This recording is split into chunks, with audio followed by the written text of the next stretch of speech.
Yorkshire moved 5 points clear of Nottinghamshire at the top of the LV County Championship table after they defeated Middlesex by 220 runs in Scarborough after the visitors lost their last 6 wickets for 38 runs in 14.2 overs thanks to an inspirational spell from Adil Rashid.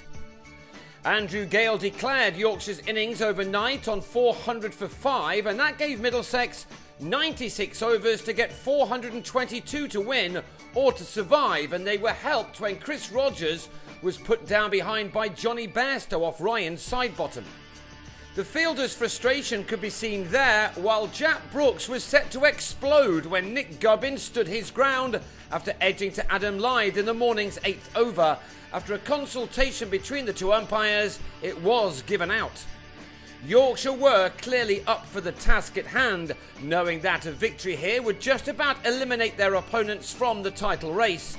That's why a draw would have been a good result for Middlesex, but Darwin Milan and Rogers gave them an even chance of even winning as they kept up with the required rate in the next hour of the day. The wickets of both men were so important. Milan has been in terrific touch of late and looked to continue that, while Rogers produced the innings of the summer when his side chased down 472 for the loss of just 3 wickets in the corresponding fixture at Lord's in April. These two took the score to 70 this time in the 22nd over when Tim Bresnan found some extra lift to have Milan held off a top edge by Alex Lees to go for 26. That ended Middlesex's hopes of a win. Rogers and Owen Morgan added just 22 runs in the next 15 overs, and then Lyth pulled off a brilliant one-handed catch after lunch off Stephen Patterson to see the back of Rogers for 44. It was a very big moment, and boosted by it, Patterson trapped Paul Stirling in front with his very next delivery to leave Middlesex on 92 for 4 in the 37th over.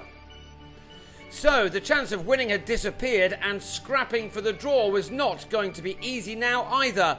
But John Simpson and Morgan did an almighty job in seeing out 29 overs in which they added 71 runs with very few shots of aggression such as these.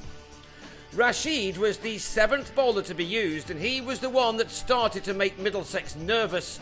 Morgan survived a big appeal for LBW from a Rashid googly, while Simpson, who scored an excellent 100 in the first innings, also got away with this shout from the leg spinner. At tea, with 33 overs to go, the visitors were on 155 for 4, but soon after the restart, Morgan nicked Rashid behind before the leggy had Ollie Rayner caught off a sweep by Lyth. Morgan had stuck it out for 137 balls for his 29 runs, but only Simpson could match him really. Toby Rowland-Jones fell after 17 deliveries, Brooks having him taken behind by Bairstow. Tom Helm was out in the next over, Kane Williamson holding on close in as Rashid continued to make a real difference to the outcome of this game. Brooks had grabbed his 50th first-class wicket of the season earlier, and his 49th in the championship saw the back of Simpson, who'd been at the crease for 2.5 hours when he gave Lyth his 3rd catch of the innings to go for a fine 61. So the last two had 19 overs to survive. They managed only 3, and then rightly it was Rashid who finished the game off as Lyth swooped again behind the keeper to take the catch. The joy was unconfined for Yorkshire, who knew that this was a massive win and one which puts them back on top of the tree with 4 games to go.